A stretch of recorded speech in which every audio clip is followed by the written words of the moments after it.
नहीं देता। और प्रदीप्ते यानी उस समय वहां पर जब हम यह देखते हैं कि ये आदायव यानी कि उस प्रारंभ में ही जो है ये सभी चीजें जो है वह प्रतिक्रिया या किसी चीज का समाधान जो है वह देता है। यानी तात्पर्य यह है कि निश्चय रूप से विपत्तियां यानी कि मुसीबत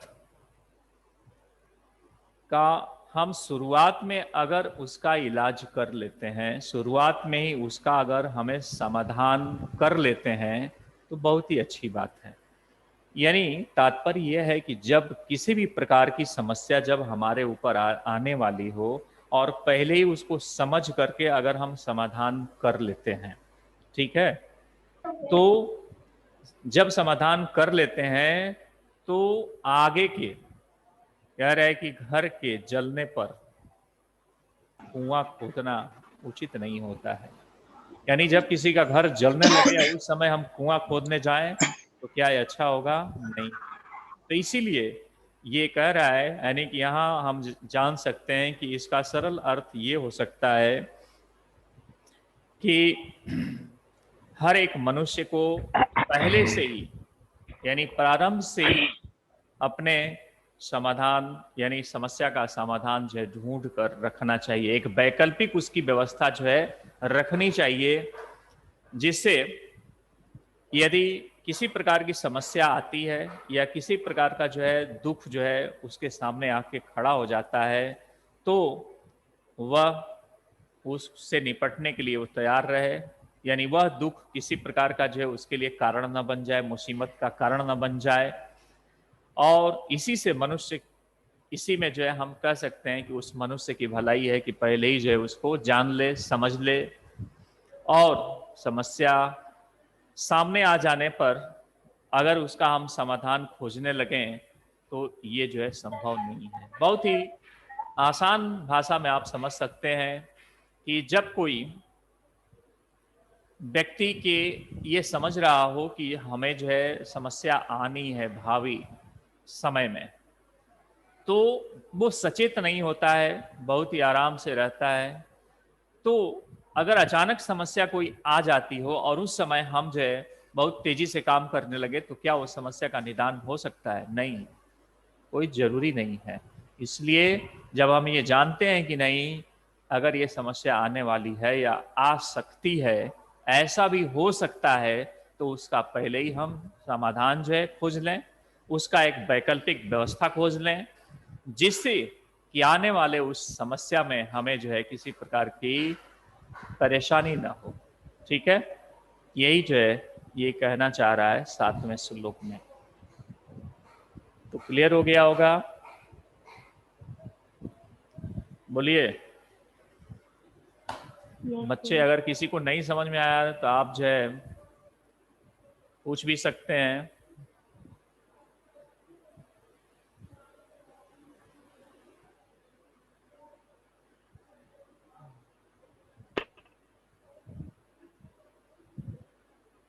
अमन, ओमकार सिंह, सर 5 नंबर एक बार बता दीजिए। शुरू से सर देख लीजिए, 5 नंबर शुरू से देख लीजिए, क्योंकि बहुत ही भूले भटके लोग होंगे जो अभी सोच रहे होंगे कि फिर से एक बार जो है बता दिया है, लेकिन बोलने का प्रयास नहीं कर रहे हैं, यानी वो बोलना नहीं चाह रहे हैं। तो आप देखिए पुनः एक बार शुरू से। करे गुणा गुणग्रेसु गुणा भवन्ति ते निर्गुणम प्राप्यम भवन्ति दोषा सुस्वादु दोत्याम प्रभवन्ति नद्य समुद्र मासाद्यम प्रभवंत पेया। यानी कह रहा है कि गुण गुणवान लोगों में गुण के ही रूप में विद्यमान होता है। कौन सा गुण? गुण गुणवान लोगों में ही यानी गुणी लोगों में ही गुण के रूप में विद्यमान होता है या गुण के रूप में रहता है। ते निर्गुणम प्राप्यम, लेकिन कह रहा है कि जो लोग निर्गुणी होते हैं यानी गुणवान नहीं होते हैं, वही गुण उनमें दोष के रूप में दिखाई देने लगता है। ठीक उसी प्रकार से जैसे सभी जो जल है, नदियों का जो जल है वो मीठा होता है, और सभी ये हिमालय से निकलती हैं, बहुत ही मीठा जल होता है, बहुत ही साफ होता है, पीने योग्य होता है। लेकिन जब ये समुद्र में मिलती हैं तो ये पीने योग्य नहीं हो जाती, अर्थात ये जो है अशुद्ध हो जाती हैं और अपेय हो जाती हैं, यानी पीने योग्य नहीं रह जाती। ठीक है, क्लियर? आगे चलिए, दूसरा है यस कि सर। हाँ जी, बोलिए। यस सर, क्लियर हो गया। हाँ, तो आगे चलिए देखते हैं दूसरा। साहित्य संगीत कला विहीन साक्षात पशुपुष्ट पिषाणहीनम तृणम न खादनपि जीवमान तद भागधेयम परम पशुना नाम। इसका तात्पर्य यह है कि साहित्य संगीत और कला से जो व्यक्ति विहीन है, अर्थात उसके अंदर नहीं है, तो वह व्यक्ति साक्षात उस पशु के समान है जिसका पूंछ नहीं है। लेकिन कह रहा है कि वो घास भूसा नहीं खाता है, लेकिन वह जीव कैसा है, तो घास और भूसा खाने वाला नहीं है, लेकिन परम सौभाग्य है कि वह व्यक्ति जीवित है, वह जीव जीवित है। यानी यह किसके लिए कहा गया? यह उस मनुष्य के लिए कहा गया है जो मनुष्य जो है ये सोचते हैं कि हमें जो है किसी प्रकार का, या हम कह सकते हैं कि हम ऐसा नहीं है हमारे साथ, तो उनके लिए कहा गया है, जबकि है उनके साथ ऐसा। तो इसीलिए हम कह सकते हैं कि साहित्य में, संगीत में और कलाओं में हमें रुचि रखना चाहिए, वही जो है अच्छा मनुष्य होता है, अन्यथा वह पशु सा जीवन जो है उसका व्यतीत होता है। ठीक है, आगे चलिए हम चलते हैं। लुब्धस्य नश्यति यशः पिशुनस्य मैत्री नष्ट क्रियस्य कुलम मर्थ परस्य धर्म विद्याफलम व्यसनिना कृपणस्य सौख्यम राज्यम प्रमदत सचिव नराधिपस्य। यानी यहां कह रहा है कि जो लोभी व्यक्ति होता है उसका यश, कीर्ति नष्ट हो जाती है। यानी लोभी व्यक्ति की कीर्ति नष्ट हो जाती है, या हम कह सकते हैं कि लोभी व्यक्ति का यश चुगलखोरी करने वाले का मित्रता, और कह रहा है कि जो धन को अधिक जो है महत्व देता हो उसका कुल नहीं, सॉरी, नष्ट क्रियस्य, यानी जो किसी प्रकार का कार्य करना नहीं चाहता हो, निकम्मा हो, उसका कुल नष्ट हो जाता है। जो दूसरे के धन को जो है केवल महत्व देता हो उसका धर्म नष्ट हो जाता है। जो बुराई करने वाला है, हमेशा किसी की जो है हमेशा कुसंगित विचार रखने वाला है, ऐसे लोगों का विद्या का फल नष्ट हो जाता है और कंजूस व्यक्ति का सुख नष्ट हो जाता है। और ऐसे अहंकारी उस सचिव का, ऐसे उस राजा का ऐसा अहंकारी सचिव पूरा जो है राज्य ही नष्ट कर देता है। यानी कि जब राजा का कोई सचिव जो बहुत ही अहंकारी हो जाए, तो राजा कितना ही अच्छा हो, वो क्या करता है, वो राजा का राज्य ही नष्ट कर देता है। ठीक है, क्लियर हो गया होगा? बोलिए, आगे चलें। Yes sir.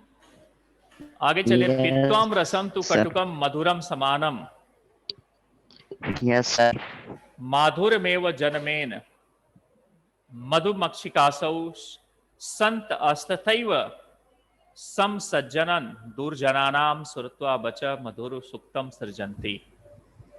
यानी कवि यहां कहना चाह रहा है कि जिस प्रकार एक मधुमक्खी कड़वे और मीठे दोनों प्रकार के फलों के रसों का पान करके और मीठे से मीठे रस का निर्माण करती है, माने उसमें क्या होता है, कड़वा भी रस है और मीठा भी रस है, दोनों रसों को वो एक जगह मिलाती है और मिलाने के बाद एक नया रस प्राप्त होता है जो मीठा होता है या बहुत ही स्वादिष्ट होता है, वह होता है मधु। यानी उस मधु का निर्माण करती है ठीक उसी प्रकार से जो सज्जन लोग होते हैं वो दुर्जन की भी बातों को एक समान मान करके, यानी उनको भी जो है एक समान जान करके या सुन करके उसको सुक्ति रस के रूप में जो है वो सृजित कर देते हैं या सुक्ति रस के रूप में उसको बना देते हैं। ठीक है, निक्की सिंह क्लियर है? Yes sir. चलिए आगे चलते हैं। अब आगे कह रहा है कि विहाय पौरुषम यो ही दैव मेवा लंबते प्रसाद सिंहवत तस्य मूर्धि तिष्ठति वायसा। यानी जो व्यक्ति निश्चय से अपने पुरुषार्थ को छोड़ करके और वह भाग्य का सहारा लेते हैं, पुरुषार्थ को छोड़ करके वो भाग्य का सहारा लेते हैं, तो उनके महल पर बने हुए जो नकली शेर होते हैं उनके ऊपर भी कौवे ही बैठते हैं। यानी तात्पर्य यह है कि व्यक्ति को कभी भी अपना भाग्य पर जो है निर्भर नहीं रहना चाहिए, बल्कि हमेशा पुरुषार्थ करना चाहिए, हमेशा कर्म करना चाहिए। और भाग्य पर भरोसा करने वाला व्यक्ति सदैव जो है दिखावा ही करता है ना। दिखावा से मतलब यह है कि ये जब कह रहा है कि हमारे घर के ऊपर सिंह है, तो सिंह क्या है? दिखावा के रूप में है, लेकिन उस पर बैठता कौन है? कौवे बैठते हैं। तो एक दिखावा है, एक जो है अहंकार है। एक तरह से हम देखें तो भाई जब शेर बैठा है तो शेर के अनुसार वहां काम होना चाहिए, तो वहां पर क्या होता है? कौवे बैठते हैं या कौवे को नहीं बैठने देना चाहिए। तो वही बात ये कह रहा है कि आदमी क्या करता है, जब वह कभी जो है अपने जो भाग्य का सहारा लेता है, वो कर्म करना नहीं चाहता है, तो हमेशा वो परेशान ही होता है। उसी तरीके से जैसे कोई व्यक्ति अपने घर के ऊपर सिंह जो है जड़वा दिया, बनवा दिया, लेकिन वह एक दिखावा है, क्योंकि वो सिंह के ऊपर तो कौवे ही बैठते हैं। ठीक है, अब जो है अगला करे कि फूल, पत्ते, फल, छाया, जड़, छाल और लकड़ियों से वृक्ष जो है धन्य होते हैं, जिसमें मांगने वाला कभी भी कोई व्यक्ति उनसे निराश यानी वापस नहीं लौटता है। यानी तात्पर्य है कि वृक्ष हमेशा परोपकार करते हैं, चाहे उनके फल हो, चाहे उनके पत्ते हो, चाहे लकड़ी हो, वो हमेशा ही जो है परोपकार करते हैं। ठीक उसी प्रकार से व्यक्ति को भी हर तरीके से, मन से, वचन से और कर्म से हमेशा हमें उपकार ही करना चाहिए, दूसरे का परोपकार ही करना चाहिए हमें। यानी कि यहाँ पर हम कह सकते हैं कि उन वृक्षों की तरह ही हमें हमेशा लोगों को यानी समस्त जीवों की हमें एक समान सेवा करनी चाहिए। ठीक है, यहाँ समस्त जीवों को कहा गया है, ये नहीं किसी जीव को जो है आप जबरदस्ती मारिए।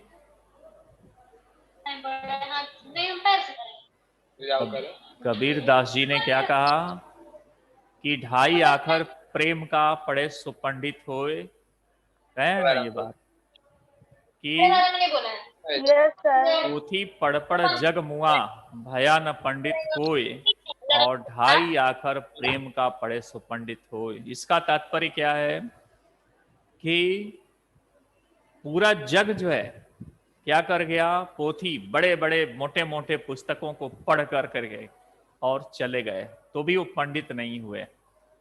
लेकिन पंडित हुआ कौन उनके नजर में देखा जाए? जो 3,84,000 योनियों में, यानी हर प्रकार के जीवों में, चाहे वो आपके पेड़ के रूप में हो, चाहे जड़ जंगम के रूप में हो, चाहे किसी प्रकार के जीव के रूप में हो, चाहे वो किसी भी प्रकार का जीव जंतु हो, उन सभी प्रकार से प्रेम करना सीख लिया, वही पंडित है। पंडित का मतलब पांडा और धन इतच प्रत्यय मिल करके क्या बनता है? पंडित बनता है। पंडित का मतलब होता है विद्वान। पंडित कोई जाति नहीं है। ब्राह्मण एक जाति होती है, लेकिन उसको हम पंडित नहीं कह सकते, क्योंकि पंडित का सीधा सीधा अर्थ होता है विद्वान, स्कॉलरशिप, यानी स्कॉलर व्यक्ति। तो कहने का तात्पर्य यह है कि पांडा कौन है? पांडा यह यस सह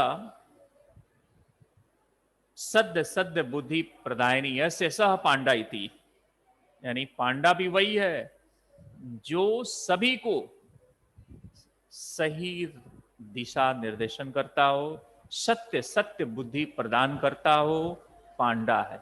और पांडा और प्लस क्या इतच, ये प्रत्यय मिल गया तो ये बन गया पंडित। ठीक है, चलिए, तो हम बातें कर रहे थे कि यानी 6वां श्लोक हो गया था। 7वें का कह रहे कि चिंतनीया ही विद्याम आदावे प्रतिक्रिया न कूप खननम युक्तम प्रदीप्ते वही नाम गृहे। कूप खननम कुआं खोदना, वही नाम माने अग्नि, और चिंतनीया माने सोचनी चाहिए।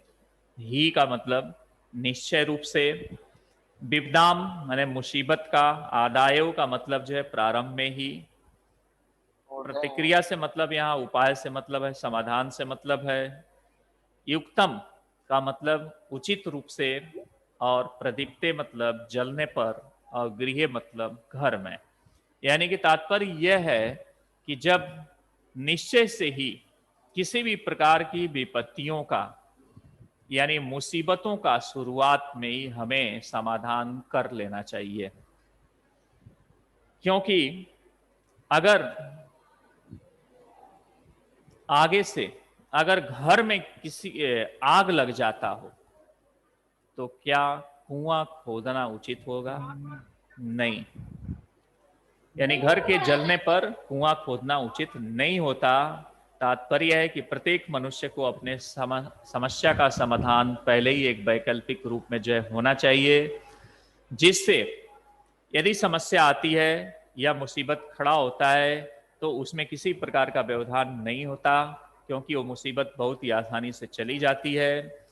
और इसी में हम कह सकते हैं कि मनुष्य की भलाई भी होती है, और समस्या सामने आने पर भी समाधान अगर हम ढूंढने लगे तो ये तो बहुत बड़ी समस्या हो जाती है। तो इसीलिए हमें पहले से ही हर चीज़ों को जो है सोच लेना चाहिए, विचार कर लेना चाहिए। ठीक है, अब हम चलते हैं क्वेश्चन आंसर, तो आपके पास पहुंचेगा द्वितीय पाठ। हाँ, कोई कुछ कहना चाह रहा है, पूछना चाह रहे हैं? अगर किसी को कोई समझ में नहीं आया हो तो आप पूछ सकते हैं। किसी भी प्रकार के इसमें शब्द या श्लोक का अर्थ या प्रश्न जो आपको समझ में नहीं आ रहा होगा, आप अभी पूछ सकते हैं, या मैं आगे चलूं?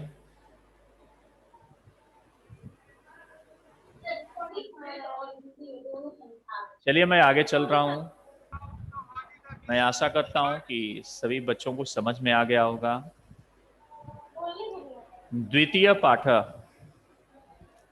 जिसका नाम है बिलस्य बाणी न कदापि में सुरता, यानी बिल की बाणी, यानी बिल तो बोलता कभी नहीं, इसीलिए कह रहा है कि बिलस्य बाणी न कदापि में सुरता, बिल की बाणी को कभी मैंने सुना नहीं, क्योंकि बिल तो बोलता नहीं है। इस लेसन में यह जो है कहानी है कि एक सियार है, हाँ, और एक शेर है। वह शेर जो है कभी टहलते टहलते जा रहा होता है, और जैसे आगे बढ़ता है तो एक बहुत बड़े जो है गुफा देखता है, और उसको लगता है कि इस गुफा में जरूर कोई ना कोई जीव रहता होगा, और यह सोचकर वह गुफा में प्रवेश कर जाता है, लेकिन कोई मिला नहीं, क्योंकि उस गुफा का जो स्वामी है वो कहीं टहलने के लिए गया हुआ है, अपना भोजन के लिए कहीं गया हुआ है, भ्रमण करने के लिए जो है निकला हुआ है। अब जब वो आता है लौट करके शाम के समय में, तो देखता है कि बड़ा बड़ा जो है पंजा का निशान। वो भाई सियार तो ऐसे ही चालाक होते हैं, वो देखते ही समझ जाता है तुरंत कि अरे ये तो बड़ा पंजा जो है मेरे घर के तरफ ही गया है, लेकिन उधर से लौटा नहीं है, निश्चित रूप से इसमें होगा, बैठा होगा। अब यह सोचकर वह अपने उस गुफा से कहता है, अरे गुफा बोलो, कुछ कहो, तभी जो है मैं आऊंगा। तो शेर ये सोचने लगता है कि भाई गुफा तो बोलता नहीं है, ये कह रहा है कि बोलो, हो सकता है कि मेरे डर से ये नहीं आ रहा हो। अब वो विचार कर रहा है, इसी में यह सोचकर ये सियार कह रहा है कि आओ, यानी बोलो तुम तो हम आएंगे, तो मैं बोल ही देता हूं, हो सकता है कि आ जाए। इस प्रकार सियार जो है ये शेर जो है बोलता है, उसी में गरजता है। गरज के साथ ही सियार जो है समझ लेता है कि अरे भाई इसमें तो बैठा हुआ है, निश्चित रूप से उसे दूर भाग जाता है। यही कहानी है इसकी। चलिए हम चलते हैं। ये जो है जो कथा है पंचतंत्र से, कोकुलिकियम से संकलित है, और इसके लेखक हैं विष्णु शर्मा जी, जो बहुत सी कहानियां जो है लिखे हैं, और उसी में से एक कहानी है ये, कस्मिश्चित बने खरन खरह नामा सिंह प्रति बसति अस्मा। यानी कह रहा है किसी वन में एक खरनखर नाम का कोई सिंह जो है रहता था। क्या नाम था? खरनखर। सह कदाचित इतस्ततः परिभ्रमण क्षुधार्थ न किंचिदपि आहारम प्राप्तवान। यानी कह रहा है कि वह कभी इतस्ततः माने इधर उधर भ्रमण करता, क्षुधार्थ माने भूखा हुआ, वह कभी आहार को प्राप्त नहीं कर पाता। माने भूखा था वो, कहीं इधर उधर भागता, कहीं इधर जाता, भोजन उसको नहीं मिलता।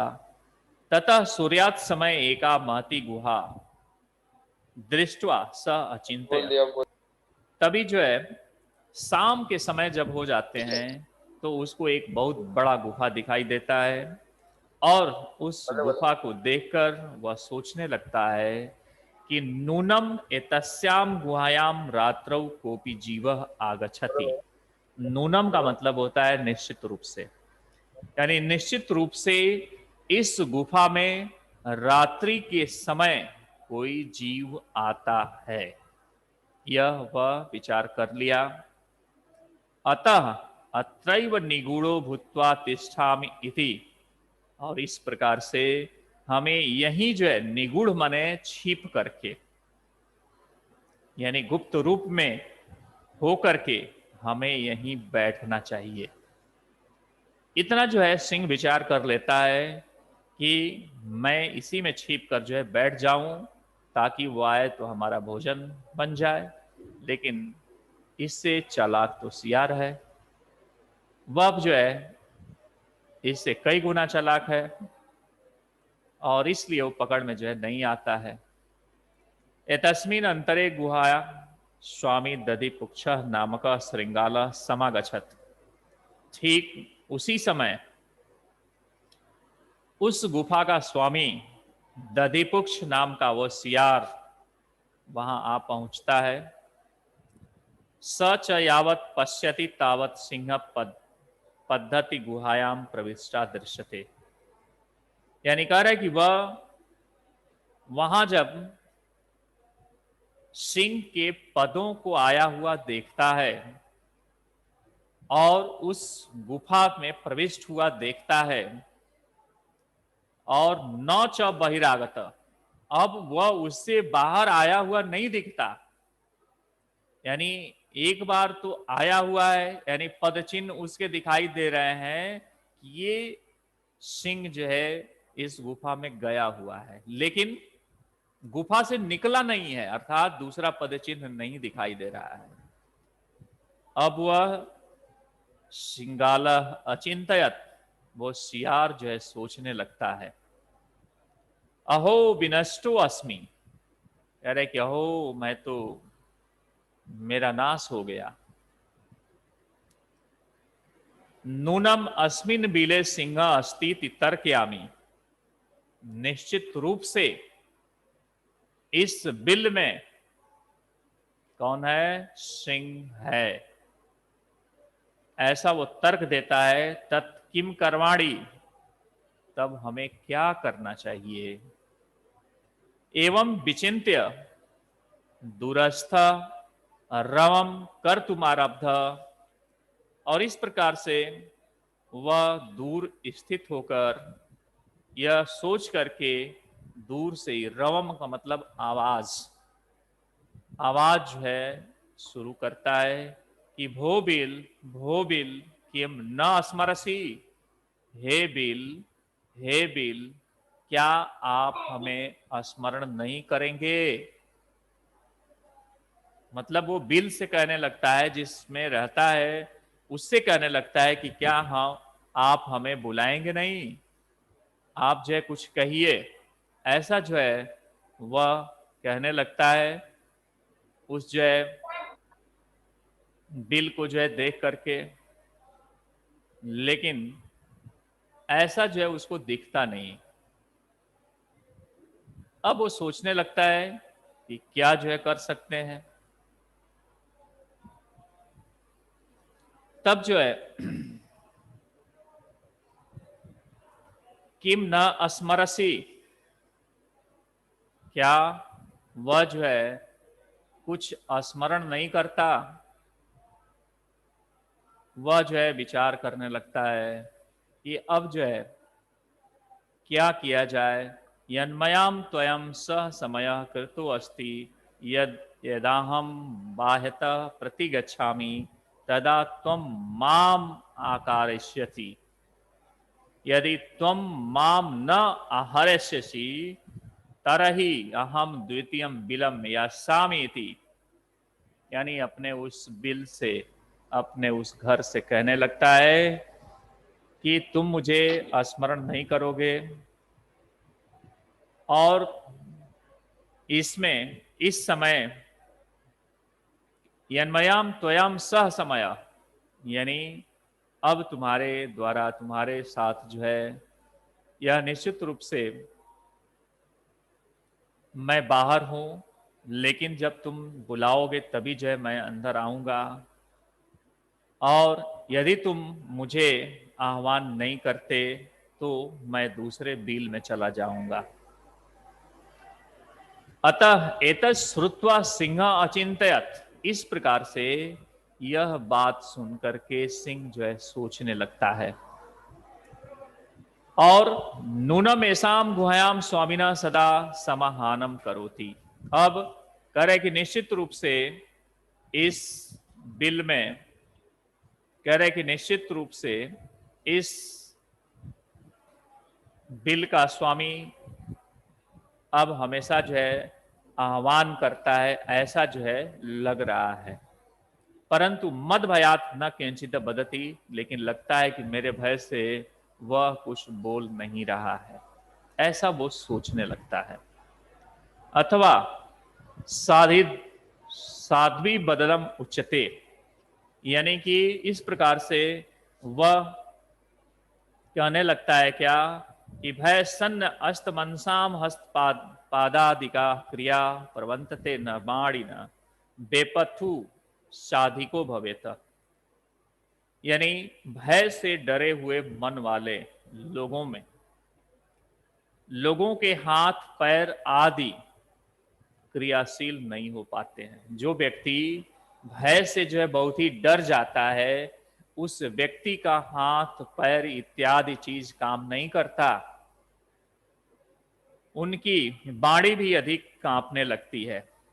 यानी बाणी च बेपुता चाधुके भवेत, यानी उनकी बाणी बहुत जो है कांपने लगती है, शरीर भी कांपने लगता है। पुनः देखिए, यानी भय से डरे हुए मन वाले लोगों के हाथ पैर आदि जो है क्रियाशील नहीं हो पाते और उनकी बाणी भी जो है कांपने लगती है, उनकी बाणी भी जो है और क्रियाशील नहीं हो पाती और वो कांपते हुए जो है नजर आते हैं। क्लियर है? Yes sir. चलिए, यस सर। हाँ जी। Yes sir. करेगी तद हम अस्य आह्वानम करोमि एवं सह बिले प्रविश्यम में भोज्यम भविष्यति। करे किस प्रकार से मैं इसका आह्वान जो है करूं और वह बिल में प्रवेश करके मेरा भोजन बनेगा, ऐसा जो है सिंह सोचने लगा। यह सोचकर विचार करके अचानक सियार जो है को आह्वान करता है। सिंहस्य उच्च गर्जनाम प्रतिध्वनिना सा गुहाम उच्चई श्रृंगालम आहवैत, यानी उस सिंह के ऊंचे गर्जन की प्रतिध्वनि से गुफा में ऊंचा जो है जब आवाज होता है तो सियार जो है यानी श्रृंगार को आह्वान करता है, बुलाता है। अनेन अन्य अपि पशु भय भीता भुवन, अन्य दूसरे जो पशु थे अन्य इधर उधर के वो भी जो है भयभीत होने लगे, कांपने लगे। श्रृंगालो अपि ततः दूरम पलाय माना इमम पठत, यानी शियार भी बहुत दूर भाग करके और यह चीज जो है पढ़ा, यानी यह चीज जो है कहता है क्या कि अनागतम यह कुरते स शोभते सोचते यो न करोत्य नागतम बने अत्र संसस्त्य समागत जरा बिलस्य प्राणी न कदापि में सुरता। यानी कह रहा है कि जो आने वाले दुख को सोच लेता है वह शोभा को प्राप्त करता है, जो भावी दुख को नहीं सोचता उसे शोक करना पड़ता है। इस वन में रहते हुए मेरा बुढ़ापा आ गया, लेकिन मैंने कभी भी बिल की बाणी कभी सुनी नहीं, यानी बिल कभी बोलते हुए मैंने सुना नहीं। पुनः देख लीजिए, यानी कि जो भावी दुख को सोचकर लेता है वह बहुत ही शोभा को प्राप्त करता है, और जो भावी दुख को सोचता नहीं है उसको शोक करना पड़ता है। इस वन में रहते हुए मेरा बुढ़ापा आ गया, लेकिन मैं कभी भी बिल के वाणी को जो है सुना नहीं, अर्थात कभी भी जो है बिल को बोलते हुए मैंने नहीं सुना। ठीक है, इस प्रकार से यह भी पाठ जो है खत्म है। ठीक है, अब आप जो है ये भी जो है विचार कर सकते हैं, या ये भी जो है आप जान सकते हैं। ठीक है, अब इसके क्वेश्चन आंसर जो है आपके पास जो पहुंचेंगे।